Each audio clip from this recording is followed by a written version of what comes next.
Olá, meus amigos.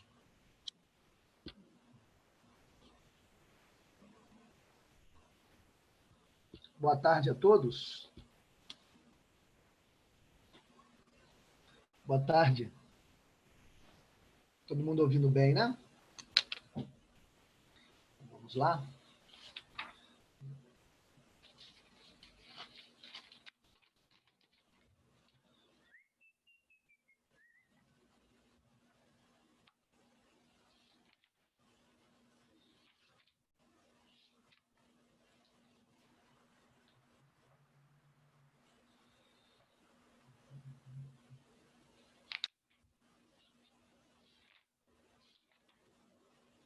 Boa tarde a todos.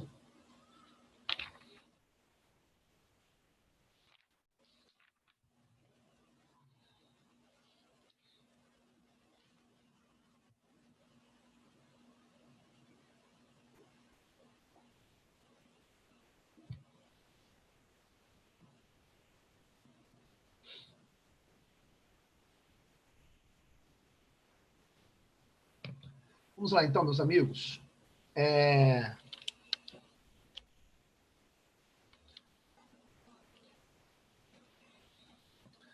Primeiramente, aí, né, um pedido de desculpas sobre semana passada. Minha internet caiu, estava instável de manhã, depois caiu e tive que esperar vivo, que não veio naquele dia, só pôde vir no outro dia, então, portanto, nós não tivemos aula.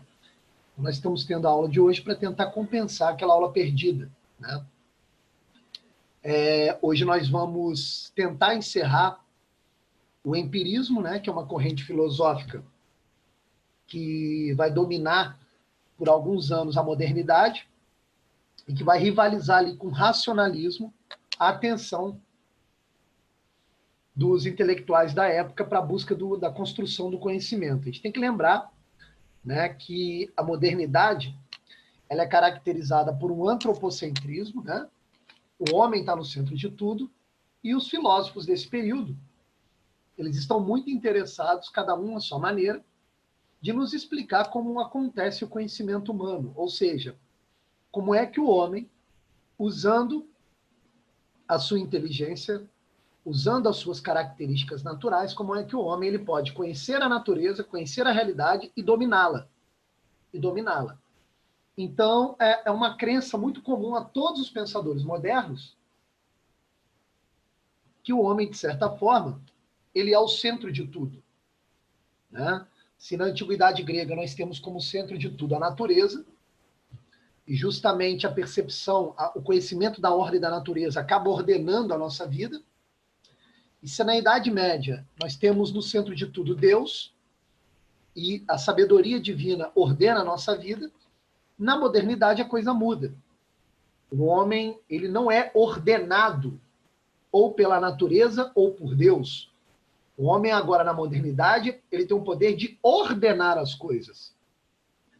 Percebe a diferença? Então o homem ele toma o palco, né? O homem passa a ser o ator principal no conhecimento.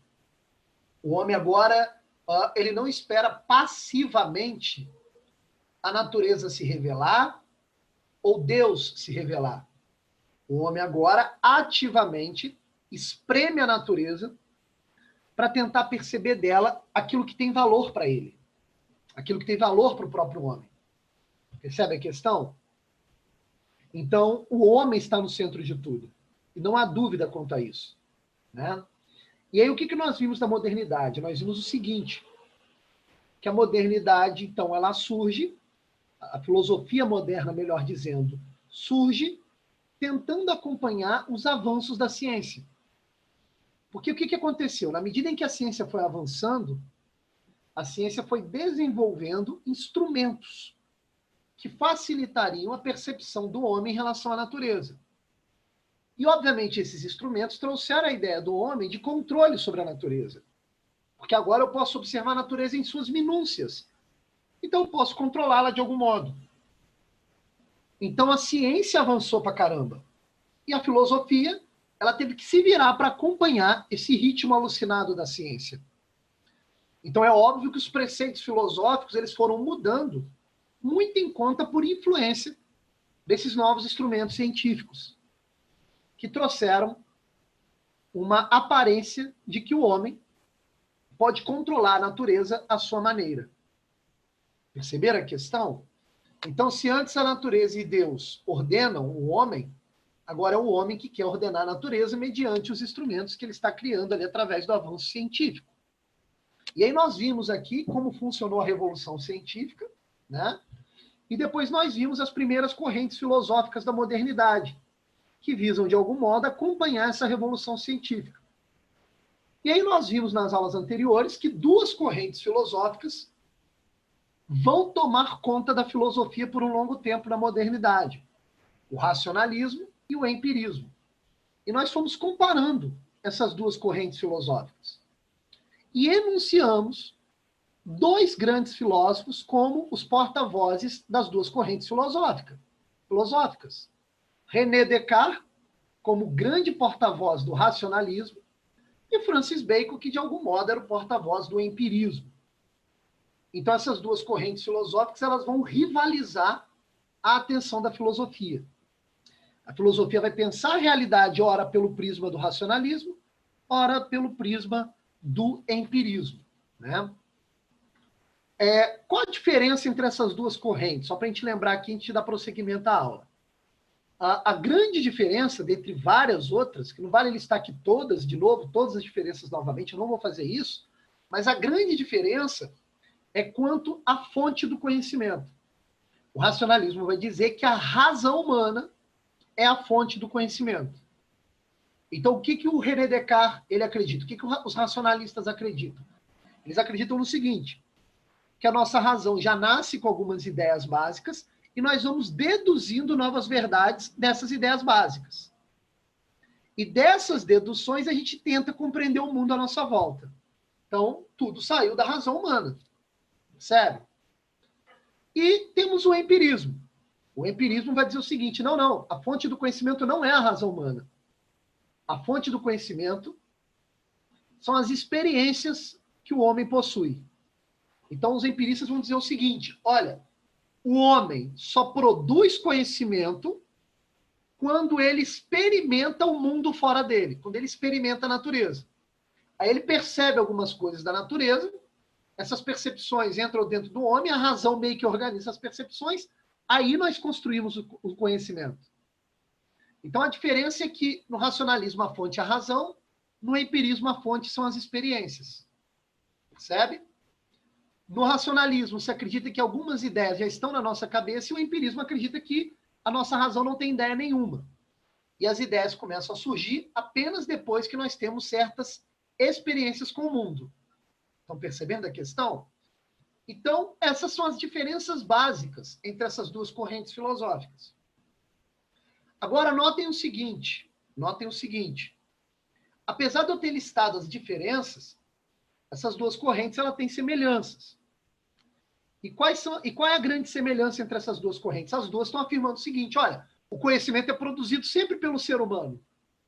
Sempre pelo ser humano. Ou pela razão ou por suas experiências. Mas é sempre produzido pelo ser humano. Entende a questão? Então, tudo é produzido do zero pelo ser humano. Ou das suas ideias inatas, ou das experiências, mas sempre do zero pelo ser humano. Percebe a questão?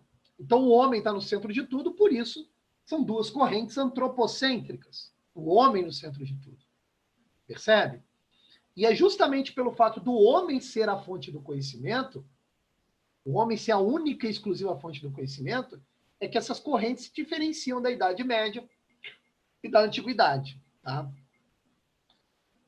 O que acontece? Na aula passada, nós vimos o grande representante do empirismo, que foi Francis Bacon. Né? Lembra? Na teoria dos ídolos e tudo mais.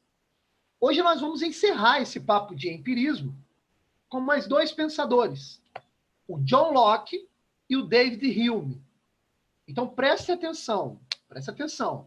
O racionalismo nasce com René Descartes, o empirismo meio que nasce com Francis Bacon. Os dois são mais ou menos contemporâneos. O Bacon até veio antes um pouco de Descartes.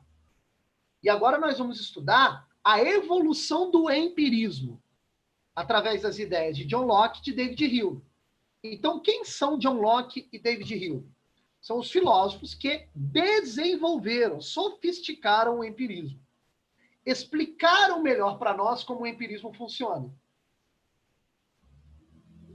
Perceberam a questão? Encerrando John Locke e David Hume, nós encerramos praticamente o empirismo. A gente vai poder tratar outros filósofos da modernidade nas próximas aulas. Então, o objetivo da aula de hoje é encerrar a explicação do empirismo através desses dois grandes filósofos, John Locke e David Hume. Lembrando que esses dois filósofos já caíram no Enem. Então, a gente tem que prestar bastante atenção, tá? Outra curiosidade, uma curiosidade, antes da gente trabalhar os dois autores. O conhecimento do humano hoje em dia, é muito influenciado tanto pelo racionalismo de René Descartes, quanto pelo empirismo de Bacon, Locke e Hume.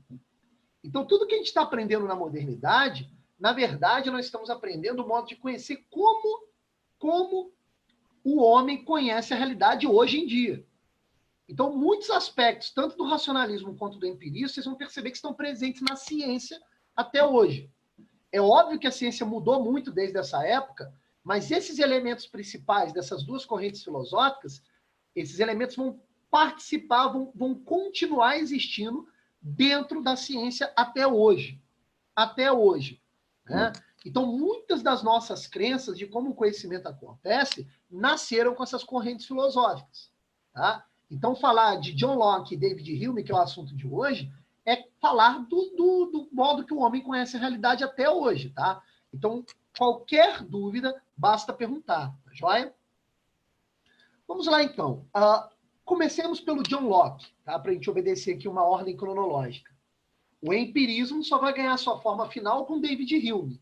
Mas o empirismo está sendo construído com Bacon, John Locke e David Hume. Vai terminar em David Hume. Então, hoje nós vamos estudar John Locke. Primeira coisa, esse John Locke que nós vamos estudar é o mesmo John Locke lá da teoria política.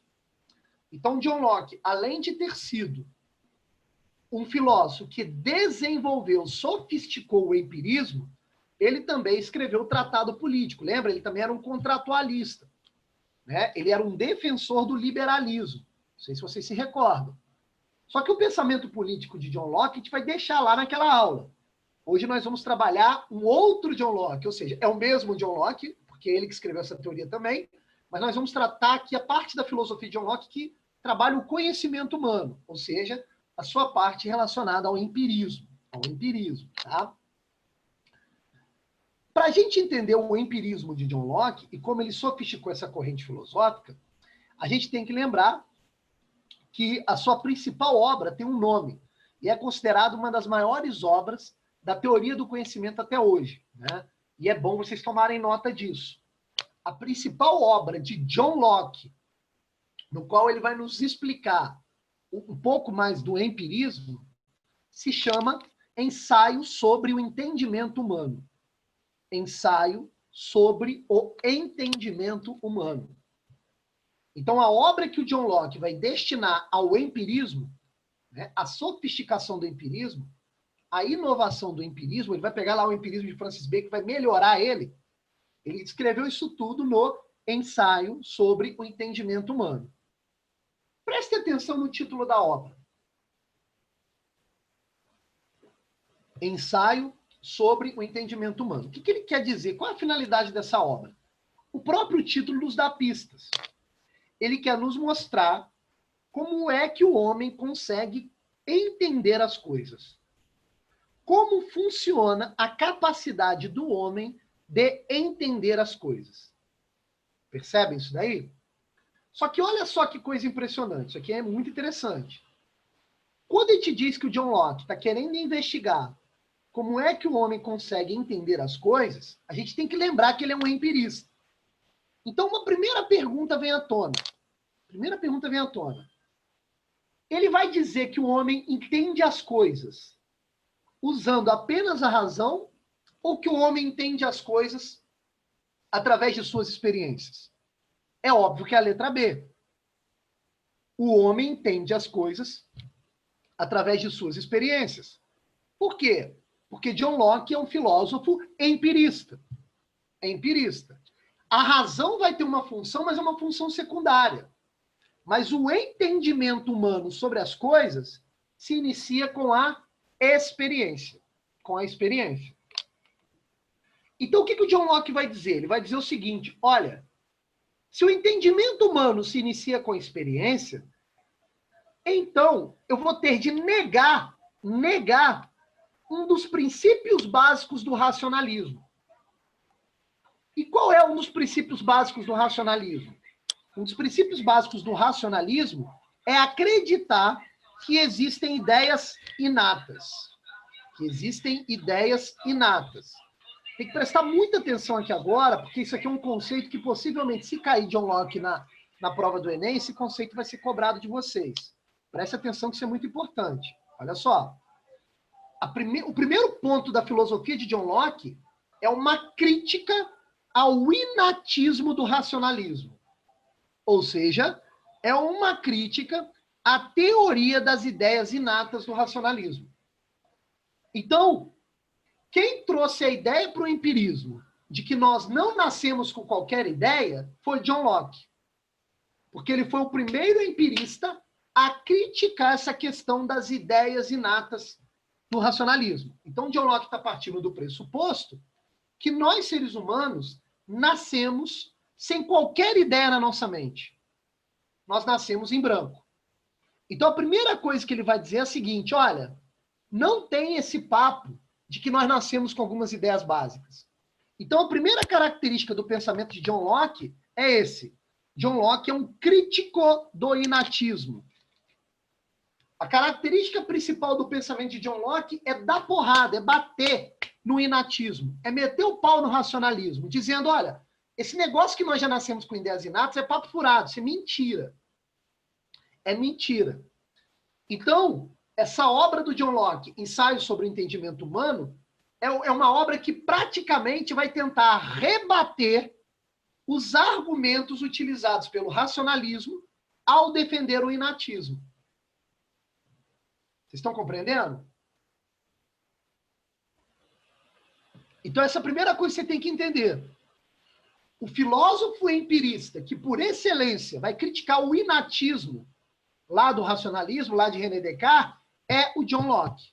Ele vai dizer, olha, não existe esse papo de que nós já nascemos com algumas ideias inatas. Perceberam a questão? Então, o que ele vai fazer no primeiro momento da sua obra? Ele vai elencar contra-argumentos, tentando provar que as ideias não nascem conosco. Que nós não nascemos com ideias básicas. Que nós não nascemos com evidências que estruturam a nossa razão. Muito pelo contrário. E aí ele vai lançar uma série de refutações. A primeira refutação é a seguinte. O John Locke vai dizer o seguinte, olha só, o racionalismo acredita, o inatismo, né, acredita que nós já nascemos com algumas ideias, porque algumas verdades são consensuais e universais. Por exemplo, a matemática. Então, John Locke vai dizer o seguinte, olha, os racionalistas, os inatistas dizem que nós já nascemos com algumas ideias básicas, porque sempre 2 mais 2 é igual a 4. E isso serve para todas as pessoas, em todos os tempos, em todos os lugares.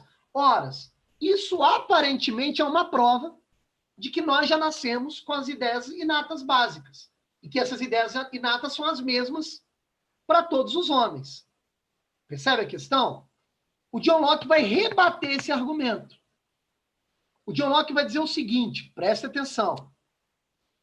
Ele vai dizer, olha, o consenso universal dos homens sobre certas ideias e certos princípios pode se explicar também sem a hipótese do inatismo, simplesmente mostrando que existe outro modo de chegar a esse consenso.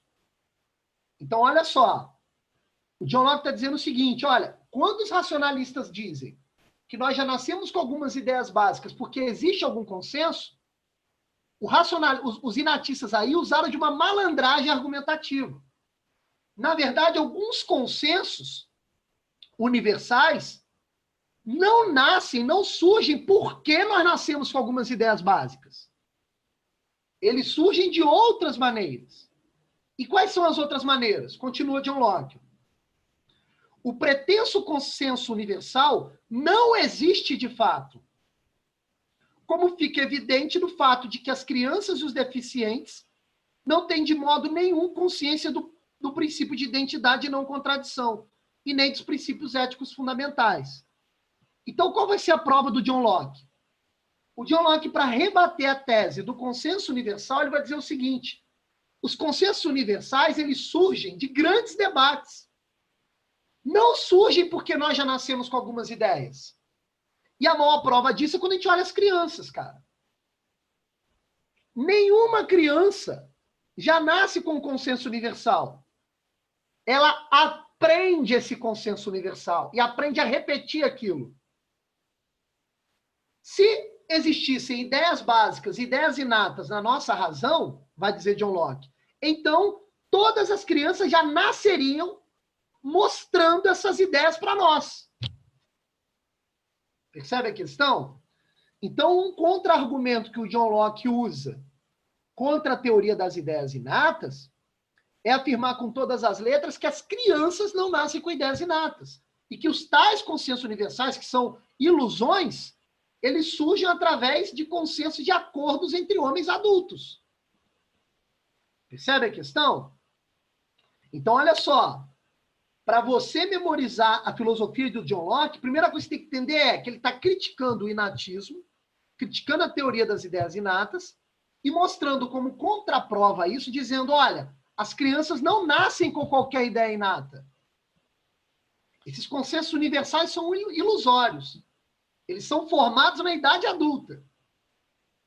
Se as ideias inatas realmente existissem, todas as crianças já participariam de um consenso universal.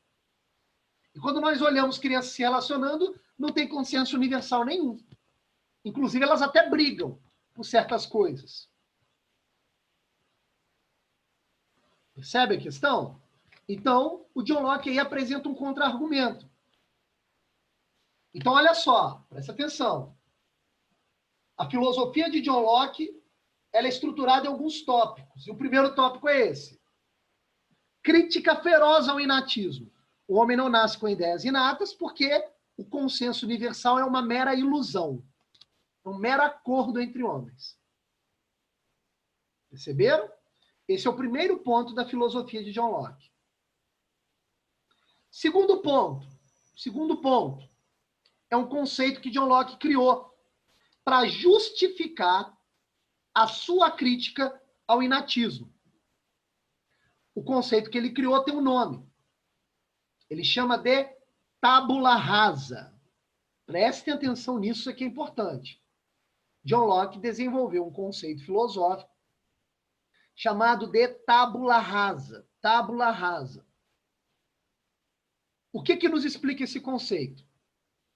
Então, logo John Locke critica o inatismo, dizendo que os homens não nascem com ideias inatas, o John Locke vai afirmar que o homem nasce como se fosse uma tábula rasa. A Stephanie pergunta, poderia repetir o primeiro ponto, por favor? Posso. John Locke, primeiro ponto da filosofia de John Locke. Crítica ao inatismo. Ao afirmar que as ideias inatas não existem e que o consenso universal é uma ilusão, pois é um mero acordo entre adultos. Percebe a questão? Se as ideias inatas de fato existissem, todas as crianças já participariam de um consenso universal. E não é assim que acontece na realidade. Esse é o primeiro ponto, tá, Stephanie? Segundo ponto, criação do conceito de tábula rasa. O que diz esse conceito? John Locke vai afirmar que o homem nasce como se fosse uma tábula rasa. O homem nasce como se fosse uma tábula rasa. O que diz esse conceito? Presta atenção. Olha só, as próprias palavras do John Locke, depois eu as explico. Diz Locke, abre aspas, não vejo, portanto, nenhuma razão para crer que a alma pense antes que os sentidos lhe tenham fornecido ideias nas quais pensar. E à medida que as ideias aumentam de número e são retidas no espírito, a alma, com exercício, melhora a sua faculdade de pensar em todas as suas várias partes. Em seguida, compondo essas ideias e refletindo sobre suas próprias operações, aumenta o seu patrimônio, bem como sua facilidade de recordar, raciocinar e utilizar outros modos de pensar. Continua John Locke. Suponhamos, portanto, que a alma humana seja, por assim dizer, uma folha em branco, privada de qualquer escrita e sem nenhuma ideia. De que modo ela virá a ser preenchida? De onde provém aquele vasto depósito que a industriosa e ilimitada fantasia do homem traçou-lhe como vontade quase infinita? De onde procede o material da razão e do conhecimento? Respondo com uma só palavra: da experiência. É nela que nosso conhecimento se baseia e é dela que, em última análise, deriva. Então, presta atenção. O que justifica o conceito de tábula rasa? O conceito de tábula rasa é um conceito que explica que a alma humana, a razão humana, nasce como se fosse uma folha em branco, sem nada escrito. E que as inscrições, ou seja, as ideias que estão na nossa alma, não surgiram dela mesma, porque nós não nascemos com ideia nenhuma. Nós nascemos em branco. Então a pergunta é, de onde vêm essas ideias? E aí John Locke nos responde. As ideias que estão aqui na minha cabeça, elas vêm das experiências. Experiências. Então o conceito de tábula rasa nos explica que o homem nasce com uma folha em branco e na medida em que ele vai experimentando o mundo, essa folha em branco vai sendo preenchida. Então, o conhecimento de um ser humano está diretamente ligado à quantidade de experiências que ele teve com o mundo. A quantidade de inscrições que foram preenchendo aquela folha que antes estava em branco. Perceberam a questão? Então, nós somos uma tábula rasa quando nascemos. E vamos ganhando profundidade na medida em que vamos experimentando o mundo. Percebe a questão? A Milena pergunta, as experiências preenchem a alma, professor? Tem a impressão de que você disse algo de alma. Sim. Alma, razão e espírito aqui para os modernos é a mesma coisa. Tá? Alma, razão e espírito, inteligência, tudo a mesma coisa. Razão é tudo a mesma coisa. Então, olha só. Nós nascemos com a alma, com a razão, com o espírito em branco. E vamos adquirindo, pelas experiências, certas coisas que vão produzindo dentro de nós ideias. Então, as ideias que estão aqui na nossa cabeça não estavam quando nós nascemos. Elas apareceram aqui na nossa cabeça como produtos das experiências que nós tivemos desde que nós nascemos. Perceberam a questão? É assim que a coisa funciona para John Locke. Percebe? Então, olha só. Olha só. Daí, você já pode tirar duas conclusões. Que pode ser cobrado. Essas duas conclusões que nós vamos falar agora podem ser questões do Enem. Você pode tirar duas conclusões. Primeiro, para John Locke, as ideias não nasceram conosco.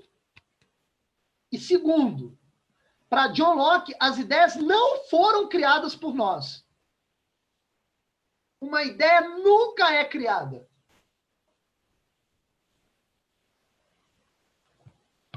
Uma ideia nunca é criada. Ué, professor, então da onde vem a ideia que está na minha cabeça? Vem das experiências que você tem com o mundo. Percebeu a questão? O mundo já está posto aí.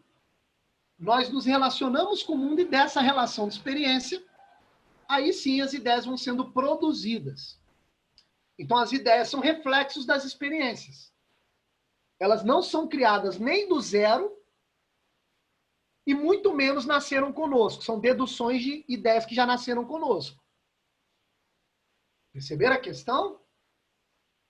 Então nós já temos aí dois princípios básicos da filosofia de John Locke.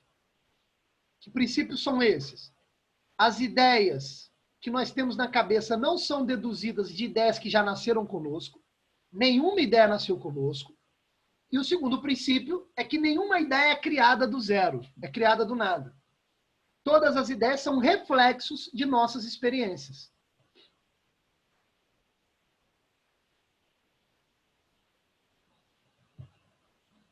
Não existe um ser humano que criou uma ideia do nada. Toda ideia é feita de uma causa anterior. E que causa é essa? A experiência. A experiência. Nenhuma ideia, repito, é criada do nada.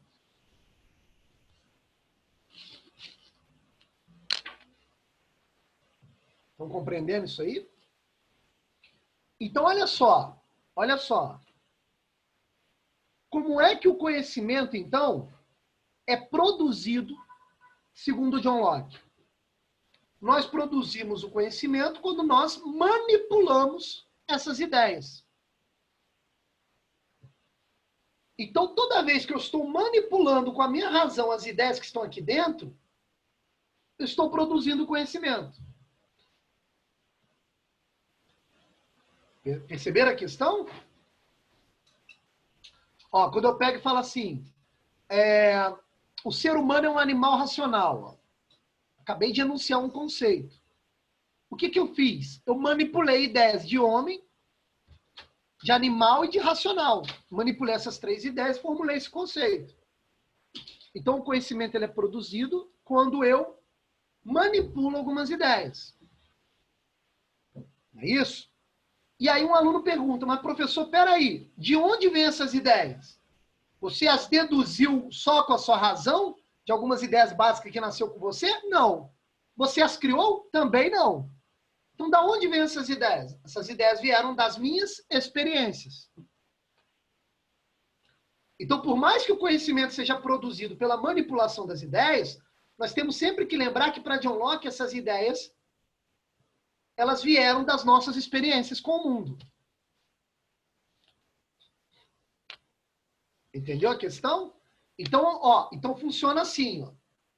O homem nasce em branco, experimenta o mundo. Desses experimentos são produzidas ideias e da manipulação dessas ideias é produzido o conhecimento.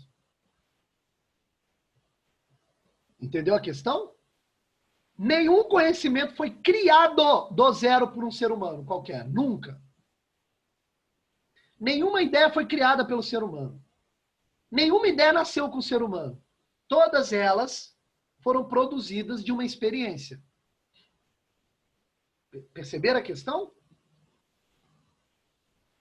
Então não tem esse papo de homem criativo. Eureka, acabei de criar uma ideia. Não, mentira. Você manipulou ideias que já estavam aí dentro, construindo o conhecimento. Mas as ideias que já estavam aí dentro vieram das experiências que você teve com o mundo, meu filho. Entendeu a jogada? Tá claro até aí? Beleza? Pois bem.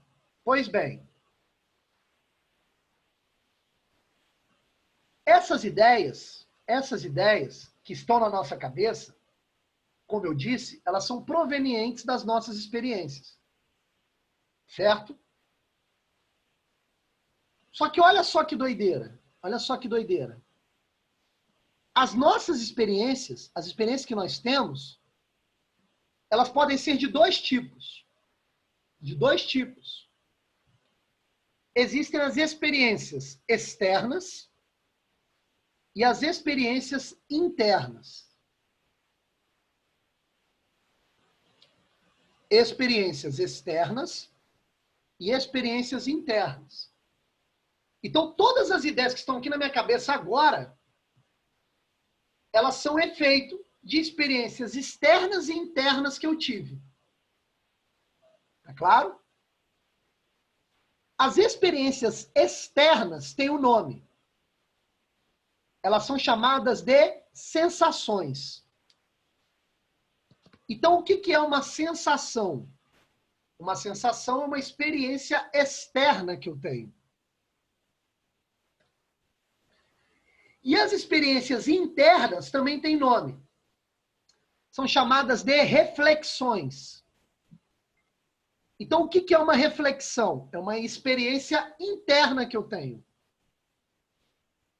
Então, as experiências que produziram as ideias que estão na minha cabeça, elas podem ser sensações ou reflexões. Vocês estão entendendo? Tá claro? Por exemplo, ó, uma sensação. Uma sensação é uma experiência externa. O que é uma sensação? Uma sensação é quando eu sinto alguma coisa fora de mim. Por isso, experiência externa, que está fora de mim. Isso é uma sensação. Exemplo de sensações. As cores, os sons, os odores. Tudo aquilo que eu sinto com os meus 5 sentidos são sensações. São experiências externas. Perceberam a questão? Então, olha só, olha só. Estou lembrando do gosto azedo da laranja. Estou lembrando agora, ó, do gosto azedo da laranja. Essa lembrança que está aqui na minha cabeça é uma ideia. De onde veio essa ideia? De onde veio essa lembrança? Da experiência externa que eu tive com a laranja. Ao sentir o seu gosto.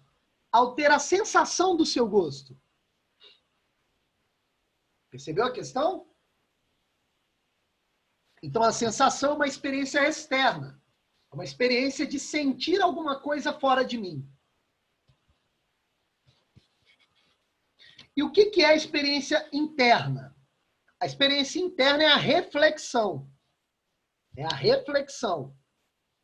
É quando eu experimento os atos do meu interior. Os atos da minha própria alma. Os atos do meu próprio pensamento e da minha própria razão. Quando eu percebo assim, caramba, estou percebendo aqui, eu comparando duas coisas. Eu estou percebendo aqui que eu estou compondo coisas diferentes em uma coisa só. Eu estou percebendo aqui que eu tenho uma vontade. Todas essas percepções que eu tenho de mim mesmo são experiências internas. São reflexões. O que é um reflexo? O reflexo é olhar para eu mesmo.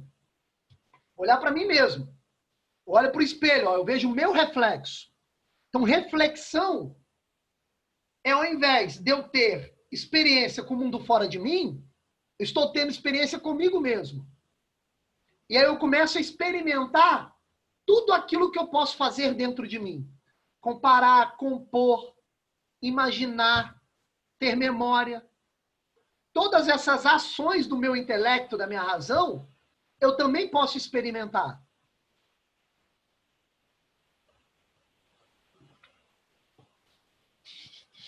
Entendeu isso aí? Então, olha só que doideira. Olha só que doideira. Todas as ideias que eu posso formular são produzidas ou por experiências externas ou por experiências internas. Sempre. As ideias não vêm de outro lugar.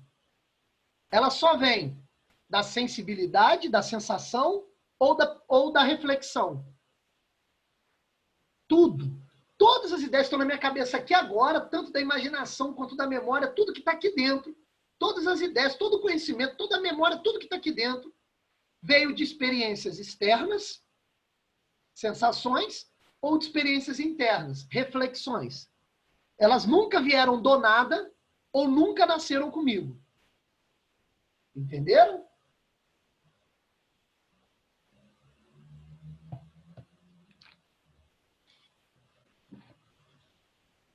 Perceberam a questão? Então, basicamente, para John Locke, é assim que funciona o conhecimento humano. Então, quando um filósofo inteligentão escreve um livro, explicando alguma coisa, para John Locke, todas aquelas ideias que estão no livro surgiram de experiências que aquele filósofo teve com o mundo fora dele ou com ele mesmo. Elas não vieram da criação dele e elas também não nasceram com ele. Entendeu a questão?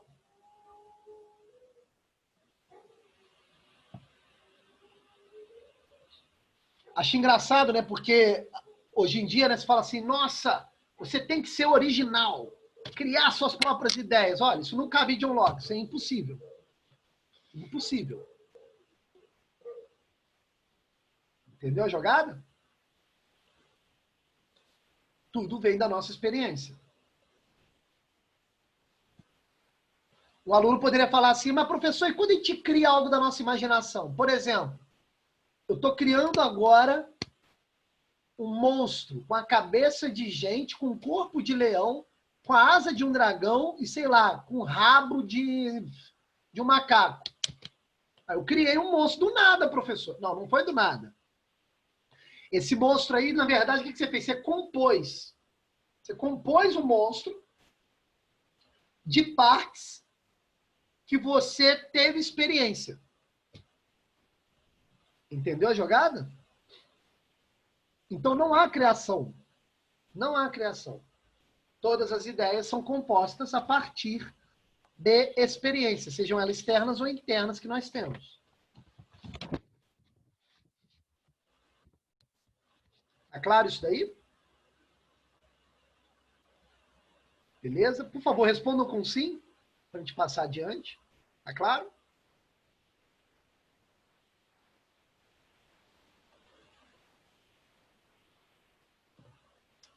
Valeu, obrigado.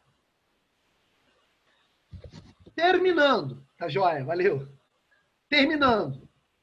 O John Locke ainda, no seu livro Ensaio sobre o Intelecto ou Entendimento Humano, o John Locke ele vai também enumerar os graus de conhecimento. Aí ele vai dizer, olha, existe um conhecimento mais fraco e um conhecimento mais forte. Existe um conhecimento mais fraco e um conhecimento mais forte. E a gradação do mais fraco para o mais forte acontece em 3 estágios. O conhecimento mais fraco que existe é o conhecimento por demonstração. O conhecimento que está acima desse primeiro nível é a sensação. E o conhecimento mais forte que existe é a intuição. Vamos começar com o mais forte. Qual é o conhecimento mais forte que tem? É a intuição, é o conhecimento intuitivo. Que conhecimento é esse? É o conhecimento que nós temos da nossa própria existência. É o primeiro nível de conhecimento que tem e é o mais forte que tem. Por quê? A primeira experiência que você tem é a experiência interna. Você percebe, você experimenta você mesmo dizendo, caramba, eu existo. Intuitivamente, ó. Intuitivamente. Intuitivamente você percebe que você existe. Então, através da experiência interna, você tem o maior grau de conhecimento que tem. Eu existo. Esse é o conhecimento por intuição. É o conhecimento mais forte que existe.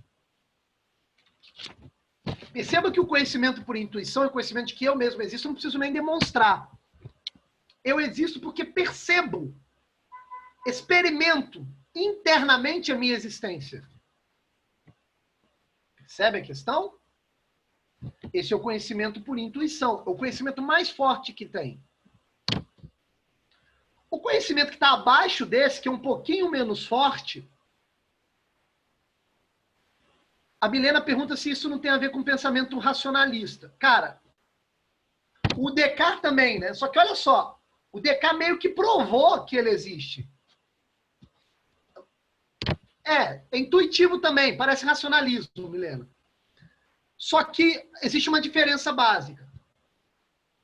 Para René Descartes, lá para o racionalista, ele diz, eu existo, penso, logo existo, ele percebe essa intuição, dizendo que essa intuição já está dentro da razão dele. Em John Locke, essa intuição não está dentro da razão dele. Ele percebeu por uma experiência com ele mesmo. No fundo, os dois estão dizendo a mesma coisa, chegaram ao mesmo efeito, a mesma conclusão, percebe? Só que um intuiu, que foi o René Descartes, intuiu, como se essa ideia já tivesse na sua razão, e o John Locke está falando, não, eu intuí que eu existo, não porque a ideia esteja na minha razão, porque eu me experimentei. Eu experimentei eu mesmo. Entendeu a diferença, Milena? Complicado, né? A gente tem que sempre lembrar o seguinte, Milena. René Descartes é racionalista. Então, as intuições, as ideias evidentes já estão dentro da razão. John Locke é empirista. As ideias não estão dentro da razão. Eu só consigo construí-las depois de ter uma experiência. Então, eu concebo que eu existo experimentando eu mesmo. Entendeu? Ô, Renata está perguntando se a intuição pode ser enganosa. Não, não pode ser. É um conhecimento muito forte para ser. Entendeu? O Vitor Lima pergunta, qual a diferença entre reflexão, que é a experiência interna, e a razão? Olha só. É muito legal isso aqui, ó. A razão é o nosso eu, podemos dizer assim. Só que olha só. Quando a razão tem uma experiência com ela mesma, ela está tendo uma experiência interna. Então, no fundo, é a razão se percebendo, é a reflexão interna, é a experiência interna. A razão sozinha é nada, porque ela não nasce com nenhuma ideia. Mas quando a razão começa a se experimentar, ou seja, a ter uma experiência com ela mesma, aí ela já está no âmbito da reflexão. Aí ela já conclui intuitivamente que ela mesma existe. Entendeu, Vitor Lima? É difícil explicar isso daqui, tá? Porque opinião particular. Eu acho que os filósofos modernos sempre tentam construir um negócio muito complexo para enganar. Mas é basicamente isso que ele está dizendo. Uma reflexão interna, ou seja, uma experiência interna, é quando a minha razão percebe ela mesma. Tem uma experiência com ela mesma. Por isso, reflexão. Eu estou me olhando no espelho. Reflexo. Você entendeu, Vitor Lima? Quando eu tenho uma experiência comigo mesmo, eu estou no âmbito da experiência interna. Estou no âmbito de perceber intuitivamente que eu existo. Perceba que eu não percebi que eu existo. Perceba que a ideia de que eu existo não está dentro de mim. Ela foi produzida mediante a experiência que eu tive comigo mesmo. Eu fico imaginando, galera, agora é sério, fico imaginando um pai de qualquer um de vocês chegando nessa hora na aula aí no computador e falando, nossa, que papo de maluco. Mas é óbvio que ele vai achar isso e com razão, porque ele não está participando de todas as aulas. Né? Tem uma maneira de evoluir historicamente. Né? Pois é. Tem uma galera rindo aqui no privado. Pior que é verdade, cara. Filosofia tem fama de ser um negócio de maluco, porque quando você pega um conteúdo e tira de todo o contexto, realmente parece coisa de maluco. Mas basicamente o que o John Locke está dizendo é isso. Nós temos uma experiência interna quando nós temos uma experiência com nós mesmos. E é dessa experiência que nasce o conhecimento intuitivo de que nós existimos. Percebe? É claro? Abaixo da intuição está a tal da sensação. Da sensação. Então, perceba que a experiência interna, que é a intuição, está acima da sensação, que é uma experiência externa. Então, o que é a sensação? É o conhecimento que nós temos das coisas fora de nós. Então, antes de termos experiências externas, nós temos experiências internas. Nós primeiro percebemos que nós existimos, para depois conhecer as outras coisas que existem. Percebe?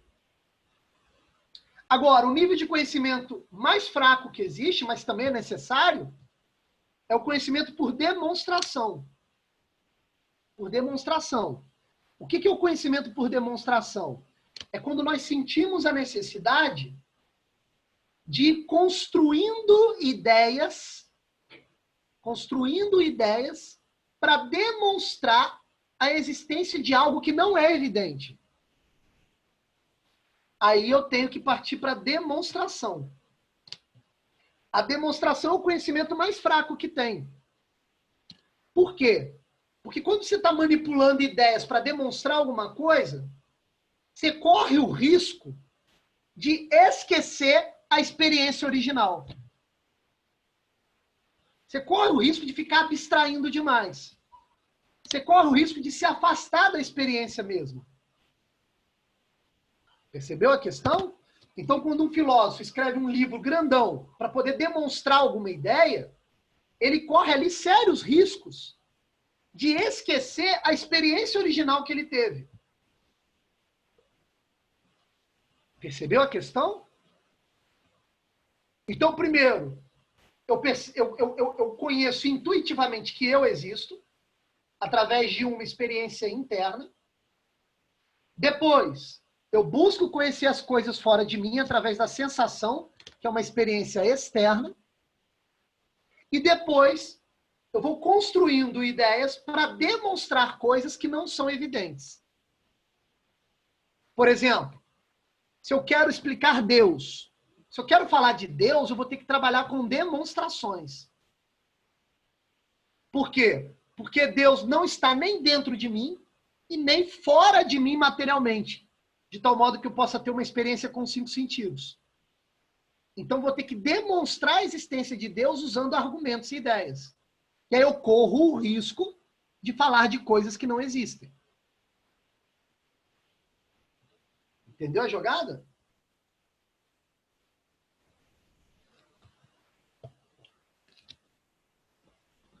Ficou claro isso daí, galera?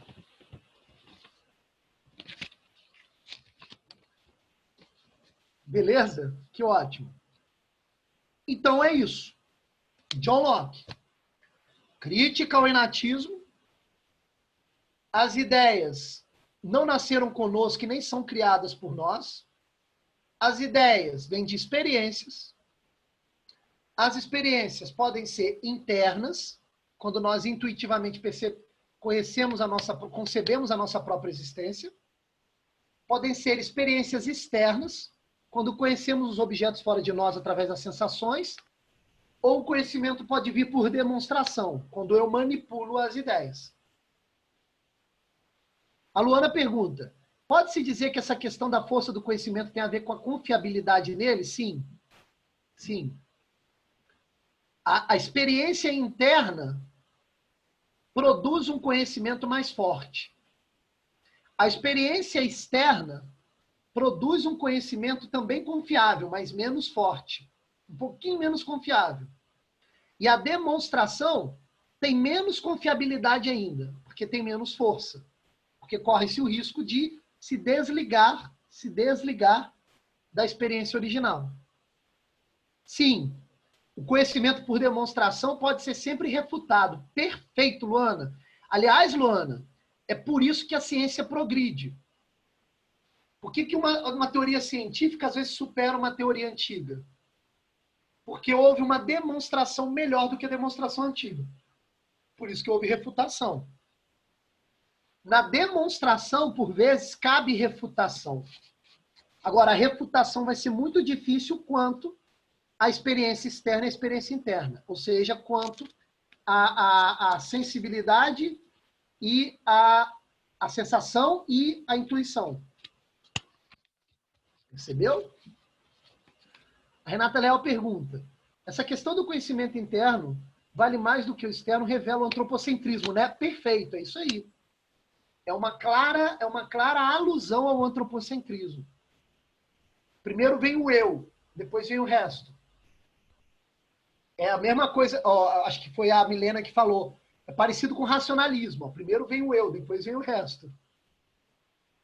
Há essa semelhança. Perceba que empirismo e racionalismo usam métodos completamente diferentes. Mas os dois querem afirmar que o homem está no centro de tudo. É isso daí mesmo. Perfeito, Renato. Perfeito. É por isso que nós temos uma confiabilidade exagerada na ciência hoje em dia. Vem daí. Que a ciência diz, a gente fala, porra, é verdade. A ciência está com a razão. Por quê? Porque ela obedece os métodos tirados do racionalismo e do empirismo, que são considerados pelo homem moderno como métodos confiáveis. Percebeu? Então é isso. Vamos agora ao David Hume. David Hume. Se escreve, vou até escrever aqui, apesar de ter a apostila, tá? David Hume. Tá? Ah, você já escreveu. Alguém já tinha escrito aqui. E não, foi só para Milena. Que doideira. É verdade. Que ela foi a... Estava marcada. David Hume. Pronto. Deixa eu só ver mais uma pergunta aqui do Vitor. Pode-se dizer que a demonstração seria o mais complexo, ou será mais próxima da realidade e a última fase de uma ideia? Não, ó, é mais complexo sim, mas não é mais próxima da realidade não, cara. Ao contrário, é. Porque quando você está demonstrando, você está apenas argumentando, você está manipulando ideias. Quando você fica manipulando só as ideias, corre-se o risco de você esquecer da experiência. A gente tem que lembrar que toda ideia vem de uma experiência. Só que quando você fica muito trabalhando somente as ideias, você pode desligar as ideias, forçando o desligamento das ideias da experiência com o mundo real, ou com você mesmo. Percebeu, Vitor Lima? É mais arriscada a demonstração. Mas é a última fase do conhecimento, sim. Mas o conhecimento por demonstração ele é mais fraco. Ele é mais facilmente superável. Quando você demonstra um conhecimento, isso tem mais risco de ser deturpado. É isso aí. Agora sim. O conhecimento por demonstração, corre-se o risco que no meio do caminho você erre o caminho. Agora, perceber que eu existo por experiência e perceber que as coisas fora de mim existem por experiência, já é algo que tem pouca chance de ser deturpado. É algo um pouquinho mais próximo do evidente. Entendeu? É isso aí. Beleza, é isso aí. Agora vamos para o David Hume, tá? Ó, o David Hume, ele vai contribuir também com o empirismo, vai dar sua forma final, tá? Só que o David Hume, cara, é o mais polêmico dos três. Mais polêmico que o Bacon, mais polêmico que o John Locke. E a teoria do David Hume, por incrível que isso possa parecer, até hoje está na moda, tá?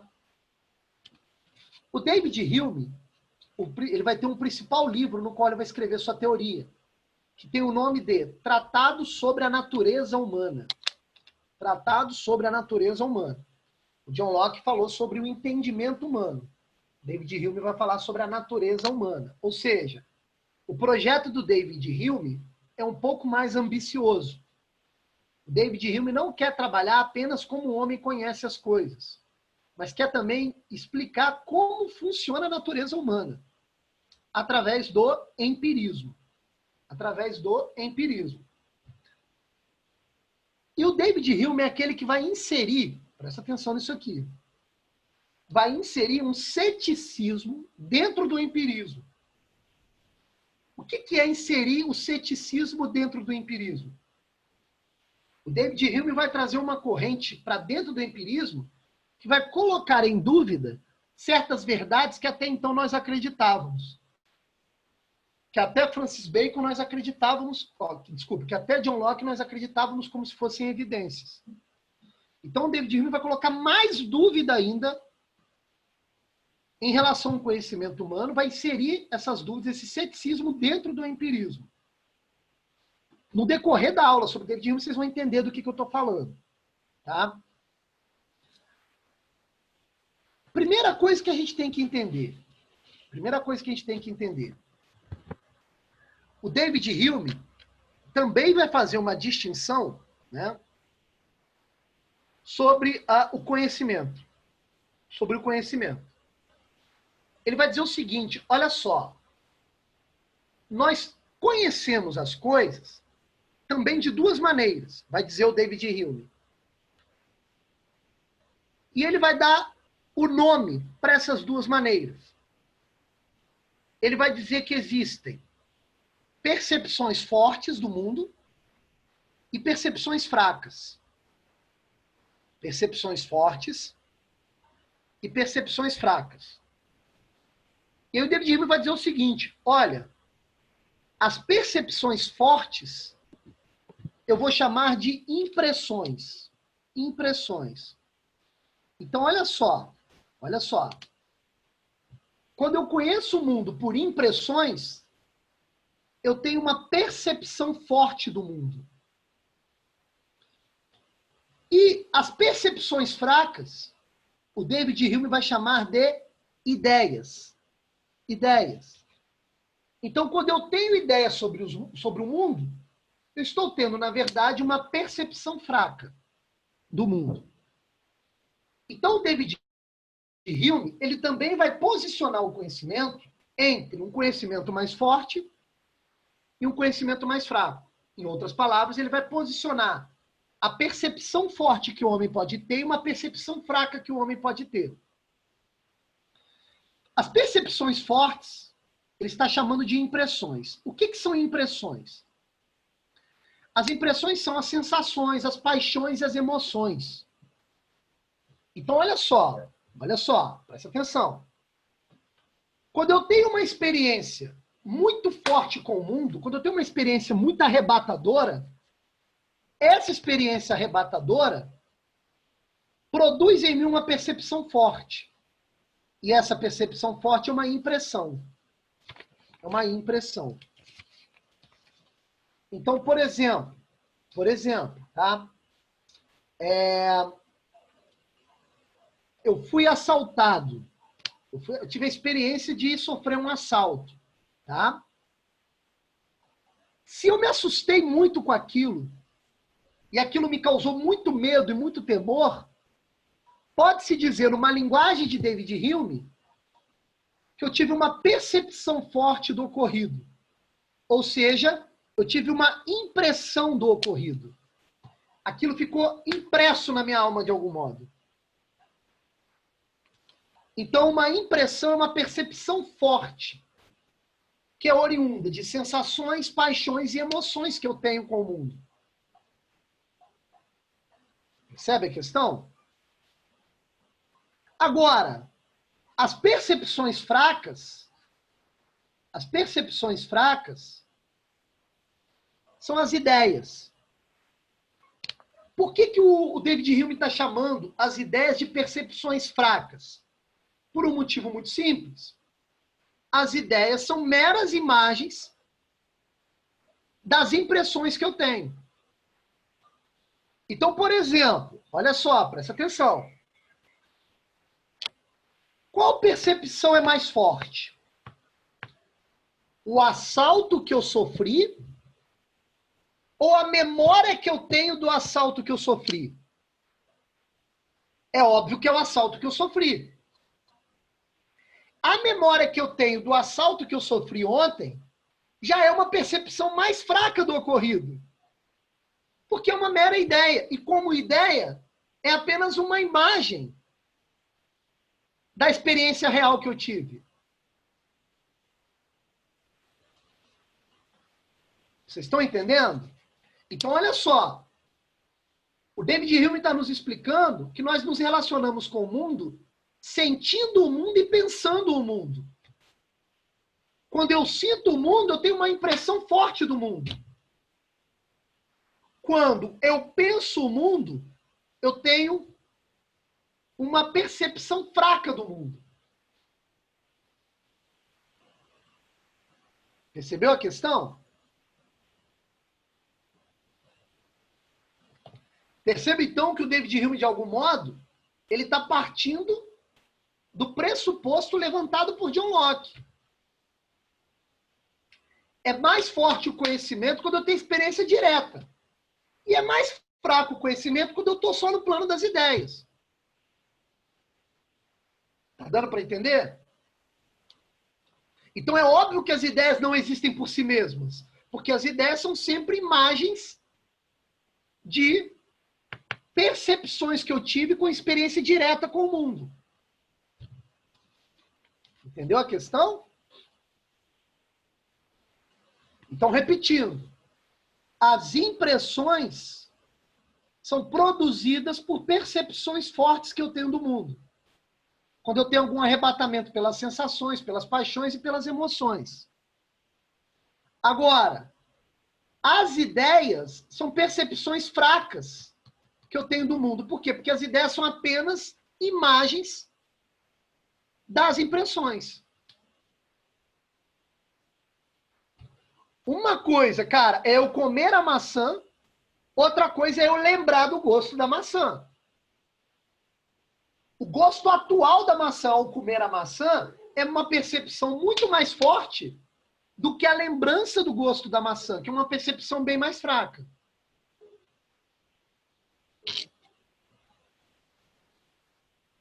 Compreende isso daí? Se você analisar bem, o que o David Hume está fazendo, ele está invertendo, por exemplo, Platão, né, que dizia o contrário. Platão dizia que as coisas do mundo material são reflexos, são imagens do mundo das ideias. O David Hume está invertendo. Ele está dizendo, não, não. As ideias que estão aqui na nossa cabeça são imagens do mundo material que nós percebemos. Entende isso aí?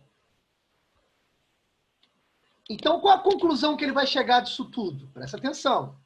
A conclusão que ele vai chegar é que você tem que anotar isso aí. A conclusão que ele vai chegar é que as ideias são efeitos. As ideias são efeitos das impressões. Percebeu? As ideias não existem por elas mesmas. Elas são efeitos das impressões. As impressões são as causas. Até aí, ele não disse muita coisa nova. Porque isso daí até o John Locke já havia dito. Onde é que vem a novidade em David Hume?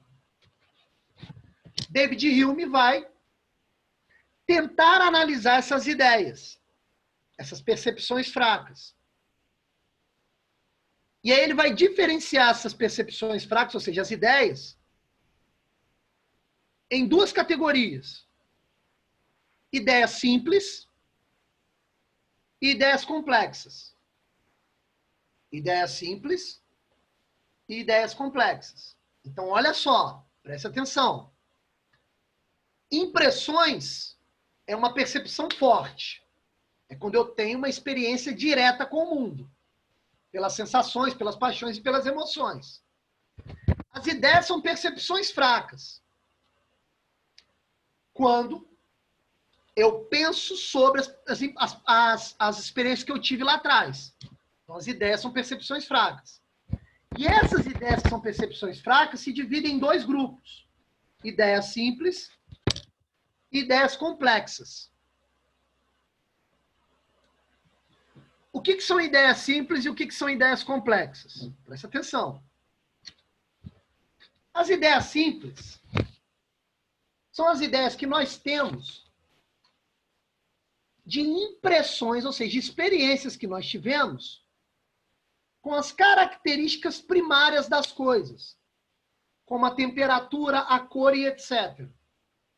Então, por exemplo, olha só, quando eu penso no vermelho, eu penso numa característica primária de uma maçã.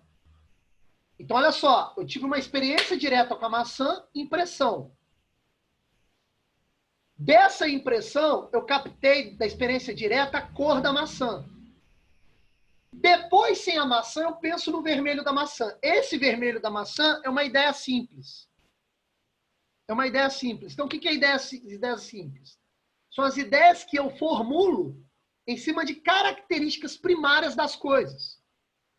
como a cor, a temperatura, o tamanho, o peso e por aí vai. Percebeu a questão? Ó, o marrom da porta, a cor branca da parede, o azul da xícara,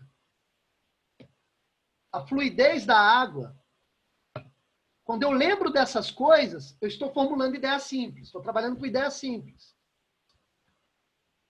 Agora, quando eu junto essas ideias para formular uma outra coisa, aí eu já trabalho com ideias complexas. Então, olha só que doideira. Olha só que doideira que o David Hume vai dizer. Quando eu tenho a ideia de maçã na minha cabeça, na verdade, eu estou tendo uma ideia complexa. Porque a maçã é a junção de várias lembranças que eu tenho de ideias simples, como o vermelho, o formato, a consistência, o gosto. Todas essas ideias simples somadas que eu tenho na minha lembrança, gosto, cor, consistência, tudo isso junto forma uma ideia complexa que é a ideia de maçã. Perceberam a questão?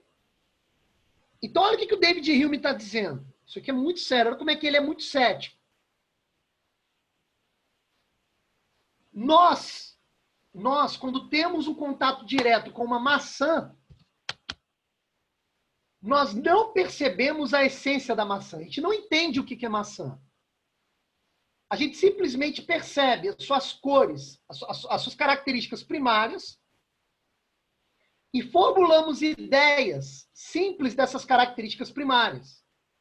E quando na nossa cabeça nós juntamos essas características primárias, aí que nós formamos a ideia de maçã. Olha que coisa esquisitíssima.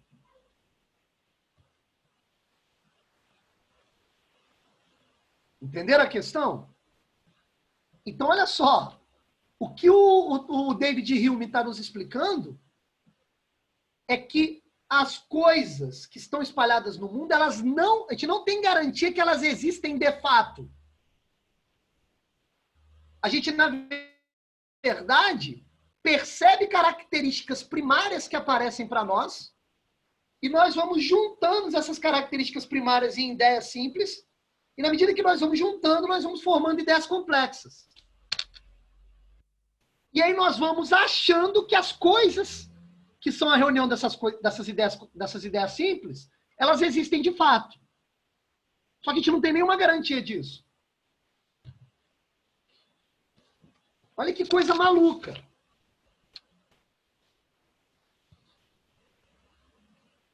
Olha como é que a filosofia moderna vai criando teorias muito doidas. Percebe a questão? Então, olha só. Eu estou aqui pensando numa maçã agora. Essa ideia de maçã que está na minha cabeça é uma ideia complexa.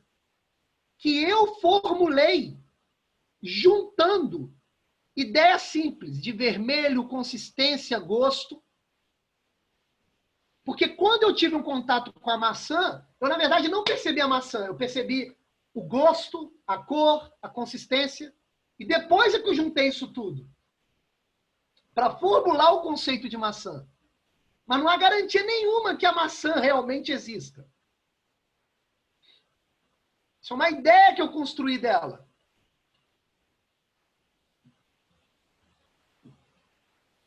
É muito difícil explicar isso. Não sei se vocês estão entendendo.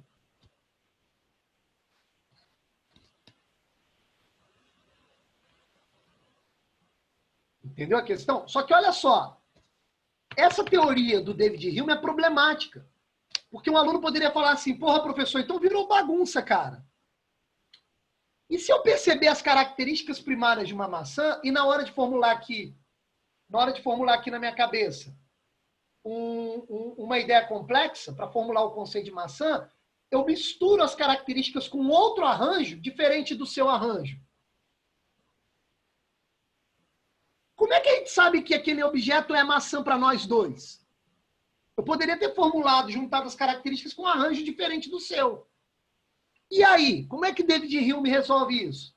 Aí David Hume nos explica. Ele vai dizer o seguinte. essa aparência de consenso que nós temos, de todo mundo chamar aquele negócio de maçã, só aconteceu porque o conhecimento, segundo David Hume, é formado por um hábito. Por um hábito. Não há garantia nenhuma que a maçã realmente exista de verdade.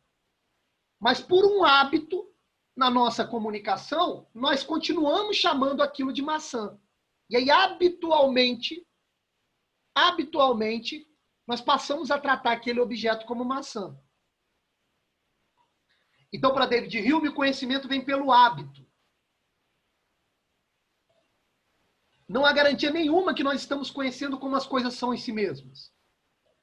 A gente só acha que acontece isso porque, habitualmente, nós estamos treinados a chamar aquele objeto de maçã sempre.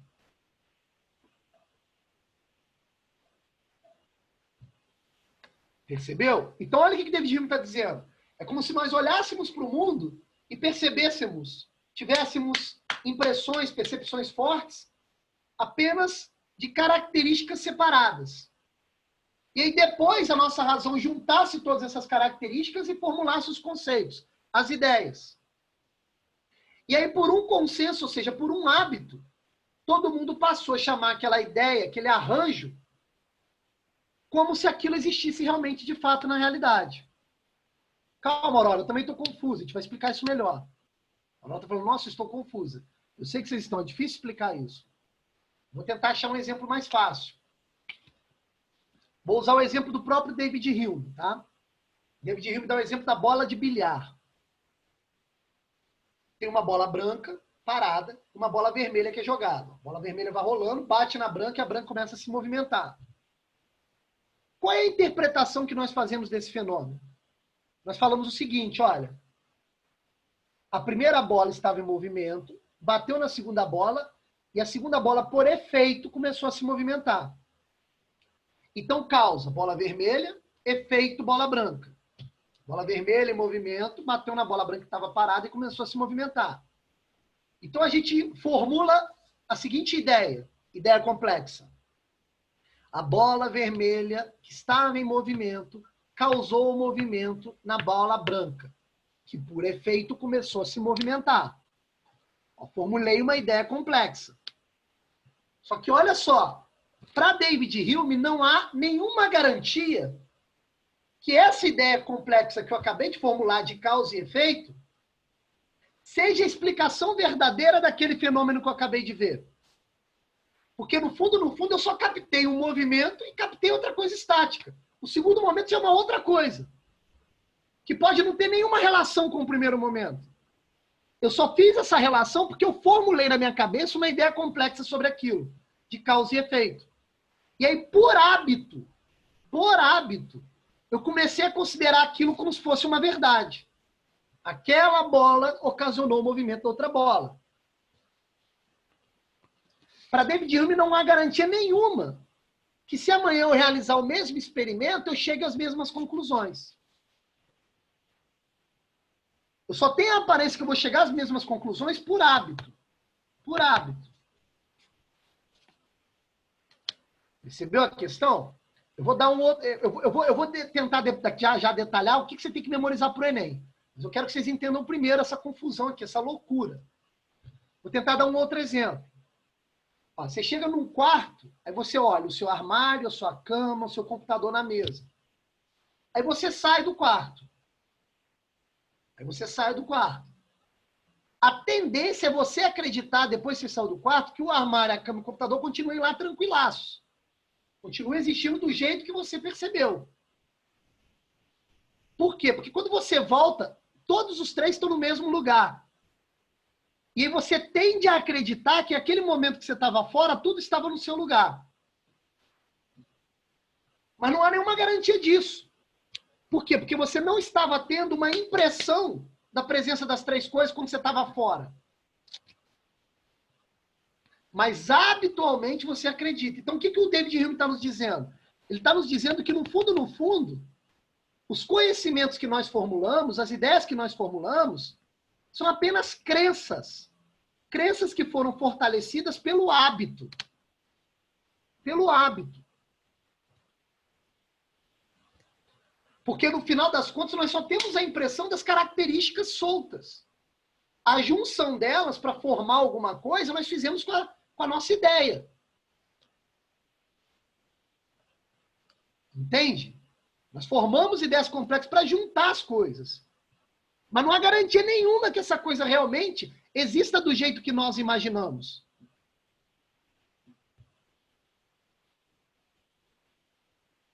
Percebe a questão? Então ele vai dizer, olha, o conhecimento, na verdade, é uma crença fortalecida pelo hábito. Olha, eu pego e falo assim, olha, amanhã o sol vai nascer. Para David Hume não há nenhuma garantia disso. Eu só estou formulando isso porque habitualmente eu acordo e eu olho para o céu, tem uma bola amarela que me esquenta. E aí eu, como por hábito me ensinaram o que é o sol, eu fui acreditando naquilo e aí eu acredito que amanhã o sol vai nascer de novo.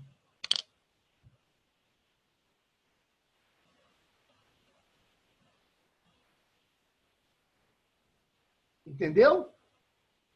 Então, olha só, o que eu tenho que decorar para o Enem? Pro Enem. O homem tem impressões das coisas, que são percepções fortes. É a única coisa que ele pode ter certeza. Ele tem impressão das coisas. Só que não são as coisas integradas, mas suas características soltas. O preto, a consistência, a temperatura, o gosto, tudo solto. Porque cada sentido percebe uma coisa diferente. E aí a nossa razão junta todas essas percepções soltas e forma um conceito, forma uma ideia complexa. E aí essa ideia complexa passa a ser uma verdade. Mas passa a ser uma verdade na medida em que nós vamos acreditando nessa construção habitualmente. Então, para o Enem, o que você tem que decorar de David Hume? Que o conhecimento é produzido pelo hábito. O hábito de se acreditar nas ideias complexas. Nas ideias formadas pela junção que a nossa razão faz das impressões soltas que nós temos.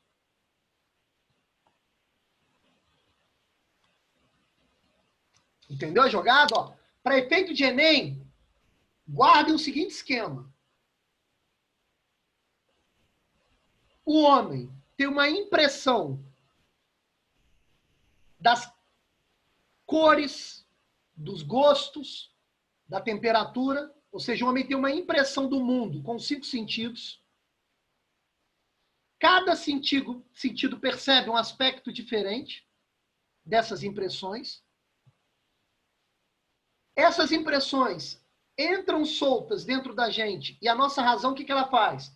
Ela tenta unir essas impressões formando ideias. Essas ideias vão produzindo conceitos. E esses conceitos vão virando conhecimento na medida em que vão sendo acreditados por outros seres humanos habitualmente. Então, quanto mais nós fomentamos um hábito de acreditar em uma ideia complexa, mais aquela ideia complexa tem força de conhecimento. Percebeu? Então, o conhecimento vem por hábito. Não pode desvincular a palavra hábito de David Hume. Percebeu a questão? O Vitor Lima, não entendi sua pergunta. Você pode repetir, por favor?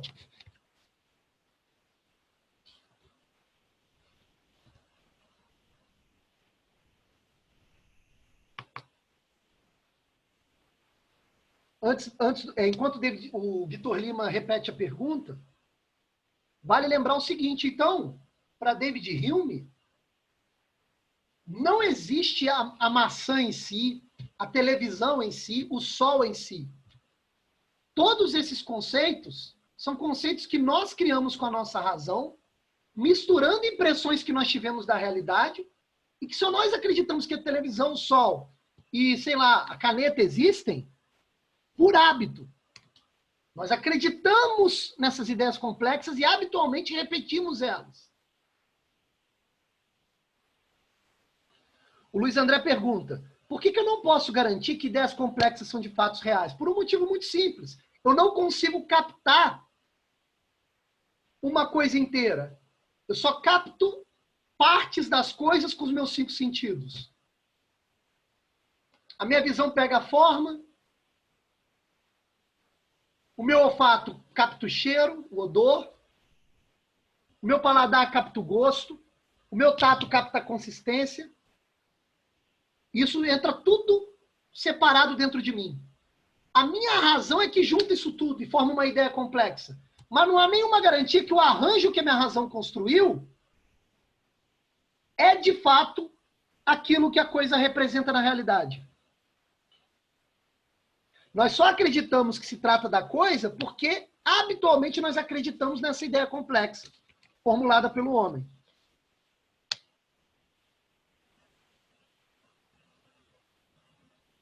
É isso aí, Vitor Lima. O Vitor Lima matou a questão. Olha o que ele disse. O Vitor Lima encontrou uma explicação melhor do que a minha. É meio que uma opinião de senso comum. Há o acúmulo de diversas percepções simples que formam a complexa. Então as pessoas acreditam em coisas que não necessariamente são verdadeiras, mas por hábito repetem. É exatamente isso, Vitor Lima. Todas as verdades que estão aqui na minha cabeça para David Hume são, no fundo, conceitos que eu acredito por hábito. Mas que não há garantia nenhuma que, na realidade, as coisas funcionam desse modo. É isso aí. Todo conhecimento, por mais científico que ele seja, ele é uma espécie de senso comum. Ele é uma espécie de produção do hábito.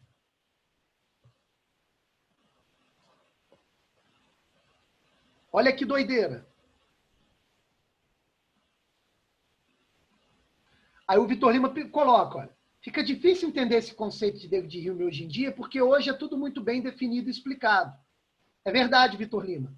Mas olha só, se fôssemos fazer uma interpretação com o olhar do David Hume para isso que acontece hoje em dia, David Hume diria, olha, tudo isso que está bem definido e explicado é, na verdade, algo que você acredita. É um hábito que foi fomentado desde sempre. Mas não há nenhuma garantia que as coisas são assim.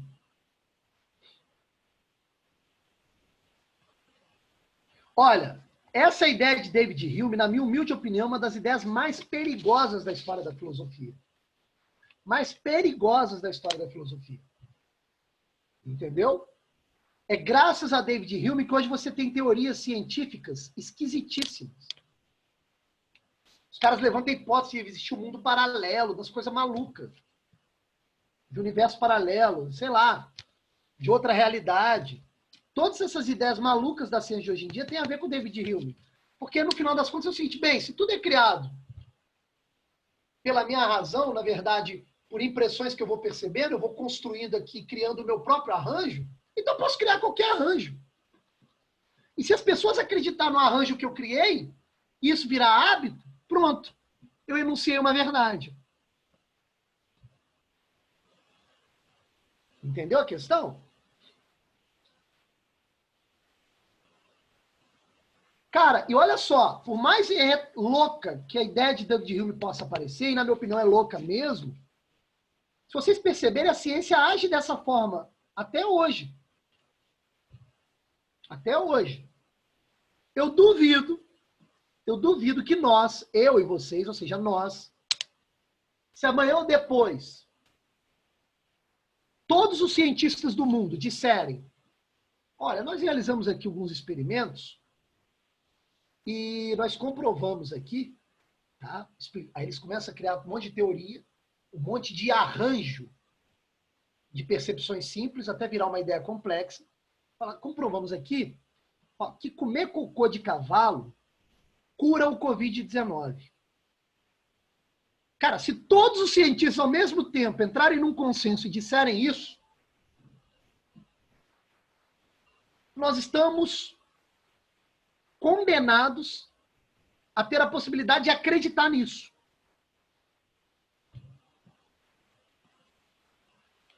Entende a questão? É muito doido o que eu estou falando, eu sei, parece esquisito. Mas é basicamente o que David Hume está falando. As formulações conceituais, os grandes conhecimentos do mundo, eles vieram, segundo ele, através de uma crença que veio por hábito, de uma repetição.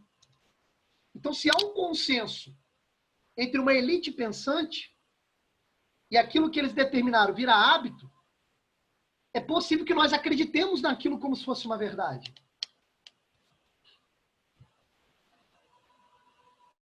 Eu já ouvi que o ovo faz mal e já ouvi que o ovo faz bem.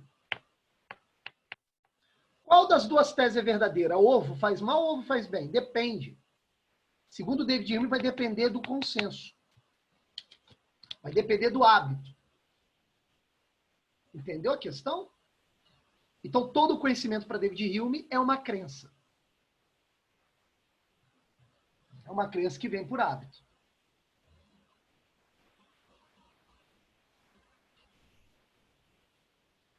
Por mais que não esteja claro, a matéria que eu expliquei do David Hume, para o Enem vocês têm que entender isso. O homem tem impressões do mundo, essas impressões vêm pelos 5 sentidos todas soltas, a razão cria uma ordem para essas impressões e formula uma ideia complexa. Essa ideia complexa, se transformar em hábito, vira conhecimento. Então, todo conhecimento vem pelo hábito. Ok? Muito doido, né? Desculpa pela aula, mas não tem como explicar de outra forma. É assim que funciona em David Hume. Graças a Deus, na próxima aula vem um filósofo um pouco mais simples. A gente vai estudar Spinoza, tá? Que é mais um moderno. Depois nós vamos para o Kant e vamos avançando na modernidade. Tá joia? O Vitor Lima pergunta, pode fazer um resuminho igual esse para o John Locke, estilo Enem? Posso. Nietzsche vem depois de Kant? Não. Vão ter alguns pensadores antes do Nietzsche ainda. Tá, Milena? Milena perguntou aqui.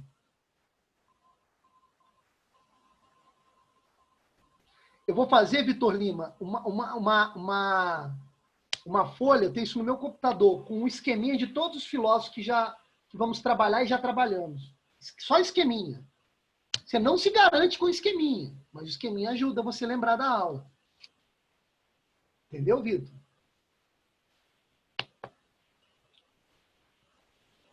Ainda tem muito, ó. Tem o Spinoza, tem o Kant, tem que estudar todos eles, cara.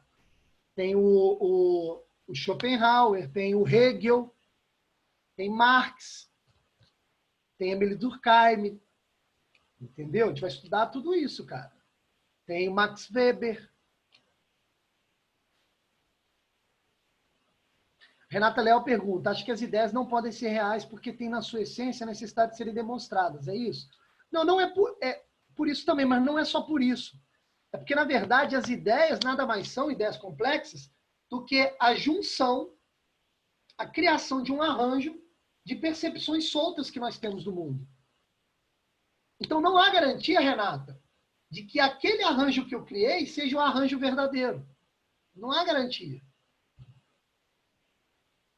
Nós temos a ilusão que há essa garantia porque habitualmente nós estamos acreditando naquele arranjo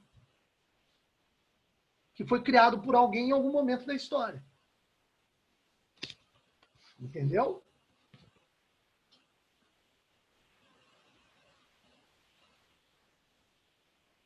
É isso.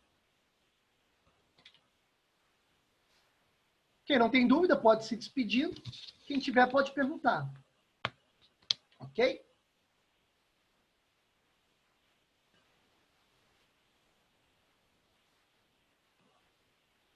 De nada. E desculpa aí, obrigado pela paciência. É difícil entender isso.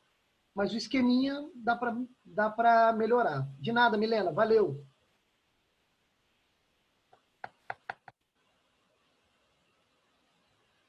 Vitor Lima, reflexão externa é basicamente Na verdade, ele chama de experiência externa, né? O John Locke.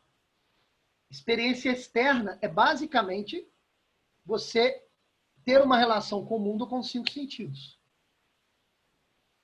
É isso aí. Valeu, Ana Júlia, valeu, Flora. Luiz André pergunta, verdade existe para Hume? Não. Verdade é só um nomezinho que nós damos àqueles conhecimentos que nós acreditamos por hábito.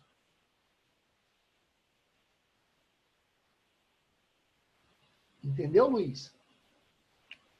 Então, verdade é o nome que nós damos para aquele conhecimento que nós acreditamos por hábito. Perceba como David Hume é bem cético.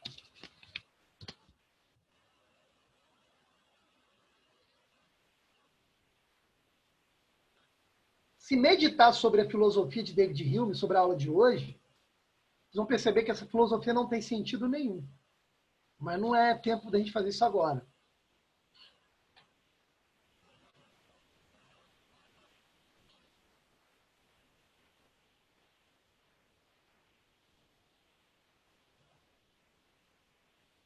Valeu, galera. Eu não acho só incompleta, não, Vitorino. Acho que não tem sentido mesmo. Negar que isso aqui é um copo, cara. Assim, ele está dizendo que a gente só acredita que isso aqui é um copo por costume.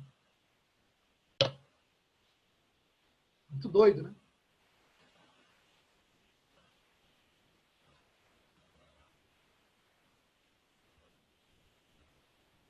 Valeu, Vitor.